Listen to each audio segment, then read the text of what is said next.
أعوذ بالله من الشيطان الرجيم بسم الله الرحمن الرحيم والصلاة والسلام على أشرف الأنبياء والمرسلين نبينا محمد وعلى آله وأصحابه أجمعين وأشهد أن لا إله إلا الله وحده لا شريك له وأشهد أن محمدا عبده ورسوله صلى الله عليه وسلم ثم أما بعد يقول رب العالمين سبحانه وتعالى في كتابه الكريم أعوذ بالله من الشيطان الرجيم بسم الله الرحمن الرحيم إنا أنزلناه في ليلة القدر وما أدراك ما ليلة القدر ليلة القدر خير من ألف شهر تنزل الملائكة والروح فيها بإذن ربهم من كل أمر سلام هي حتى مطلع الفجر. سبحان الله. Allah subhanahu wa ta'ala nous dit, dans la traduction du verset, certes, nous l'avons descendu au cours de la nuit du Qadar, la nuit du destin. Et sauras-tu ce qu'est la nuit du destin? La nuit du destin est meilleure que 1000 mois. Durant cette nuit, ces anges, ainsi que Ruh, c'est-à-dire Jibril al-Amin, alayhi salam, descendent en suivant tous les ordres d'Allah Azza wa Jal et en s'acquittant des ordres d'Allah subhanahu wa ta'ala. Elle est paix jusqu'au temps du Fajr. Allah subhanahu wa ta'ala, à travers cette sourate noble, sourate mécoise, nous donne des trésors, un nombre de trésors incalculables. Le premier des trésors qu'Allah subhanahu wa ta'ala, c'est une information capitale pour nous, qui est que durant cette nuit, le Coran al-Karim a été révélé pour la première fois. Iqra. Iqra bismi rabbika alladhi khalaq. Lis au nom de ton Seigneur qui a créé.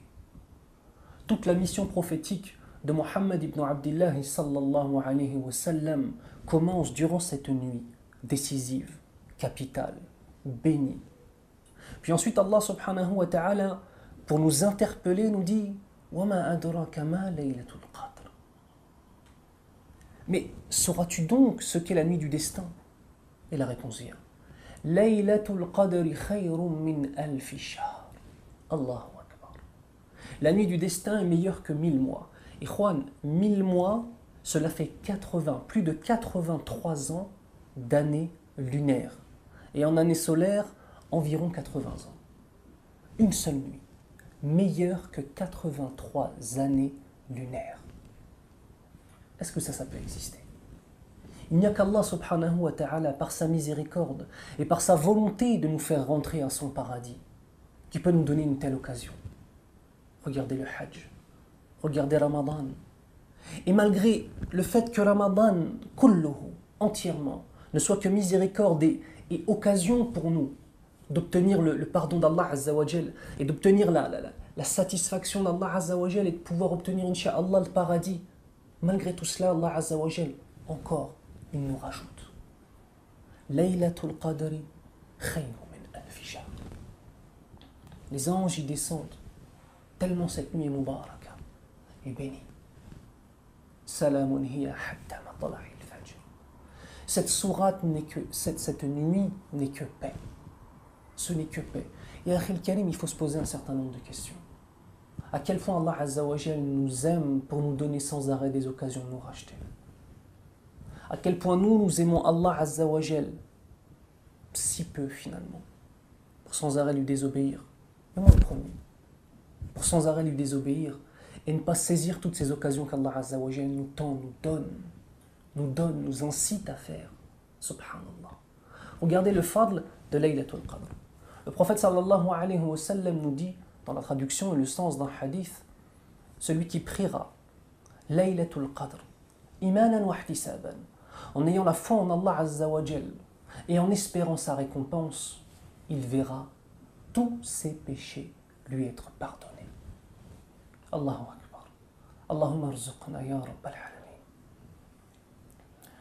De même, Allah subhanahu wa ta'ala, durant cette nuit, accepte les invocations de ses adorateurs. Lorsque Aïcha radiallahu anha a questionné le prophète sallallahu alayhi wa sallam sur cette nuit et sur les invocations, deux choses. La première, c'est qu'il l'a informé sallallahu alayhi wa sallam que les invocations sont acceptées durant cette nuit. La deuxième des choses, il lui a dit quelle est la meilleure des invocations à dire. فقال اللهم إنك عفو تحب العفو فاعف عني. Oh Allah, Ya Allah, certes, tu es celui qui pardonne sans arrêt et tu aimes le pardon. Ainsi, pardonne-moi. Allahumma hafir lana ya rabbal alamin. Deux choses importantes. La première des choses, dire que les invocations sont acceptées durant cette nuit, je ne veux pas que l'on passe dessus et qu'on le balaye du revers de la main. Comme si c'était une chose qui était simple, qui était légère, qui n'était pas lourde de sens. Est-ce que tu te rends compte, Akhi, qu'Allah Azza wa Jal, durant cette nuit, accepte tes invocations? Que peut-être cette nuit-là, tu vas demander à Allah Azza wa Jal d'accéder au paradis et qu'Allah va l'exaucer. Et que par cela, tu vas accéder au paradis. Subhanallah. Peut-être qu'Allah subhanahu wa ta'ala, durant cette nuit, va exaucer une dua que tu vas faire pour tes frères et sœurs à travers le monde, les musulmans qui sont oppressés. Et peut-être que par ta dua à toi, par ton invocation à toi, Allah Azza wa Jal va libérer un peuple entier ou alléger les souffrances d'un peuple entier. Une dua. Vous savez, nous avons un hadith qui est très connu, qui nous dit que l'invocation est l'épée du croyant. C'est notre arme, c'est notre arme. Une dernière question se pose. Quand Laylatul Qadr a-t-elle eu lieu? Les savants ont divergé sur cette question-là, vis-à-vis de ce point-là. Chose importante, la divergence vis-à-vis de Laylatul Qadr ne doit provoquer aucune animosité entre les musulmans. Ainsi, nous avons la certitude que Laylatul Qadr a bien eu lieu le 27 du mois Ramadan, effectivement. Mais nous avons d'autres hadiths où le prophète sallallahu alayhi wa sallam nous incite en nous disant « Cherchez la nuit du destin, Laylatul Qadr, durant les 10 dernières nuits impaires du mois de Ramadan. » Ainsi, elle peut être la nuit du 21, du 23, du 25, du 27 ou du 29, incha'Allah ta'ala. Et on demande à Allah Azza wa Jal de faire en sorte que durant cette nuit, Allah Azza wa Jal et ses anges qui écrivent nos actions nous trouvent en prosternation, nous trouvent en recours, nous trouvent en récitation du Coran, nous trouvent dans une situation spirituelle qui se dirige et qu'on soit enclin au pardon de nos frères et sœurs vis-à-vis de leurs erreurs et qu'on ait un tasammuh entre nous.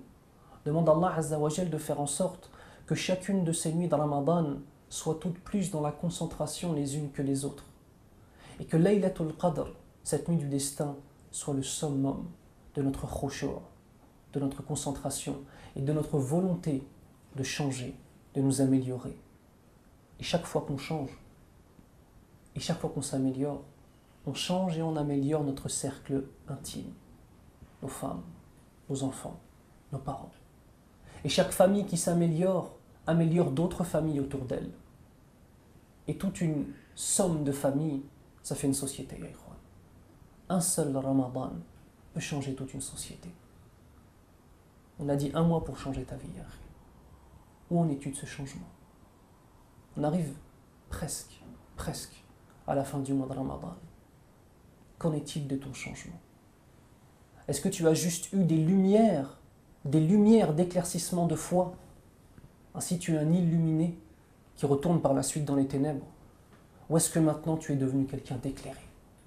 Et sache mon frère, sache ma sœur, que cette communauté, et non pas Allah Azza wa Jal, et non pas l'islam, mais la communauté a besoin d'hommes et de femmes qui soient éclairés, et pas simplement des illuminés qui se réveillent pendant 1 mois, 1 mois et demi, 2 mois, puis qui retournent dans un sommeil spirituel profond.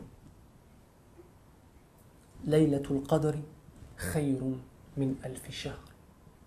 Je demande à Allah Azza wa Jal de faire en sorte que durant cette nuit, nous soyons tous dans son adoration de la façon la plus complète et que cette nuit soit l'occasion pour nous d'évoluer et d'être meilleurs dans notre relation spirituelle avec notre Seigneur. Subhanakallahumma wa bihamdik ashhadu an la ilaha illa ant astaghfiruka wa atubu ilayk.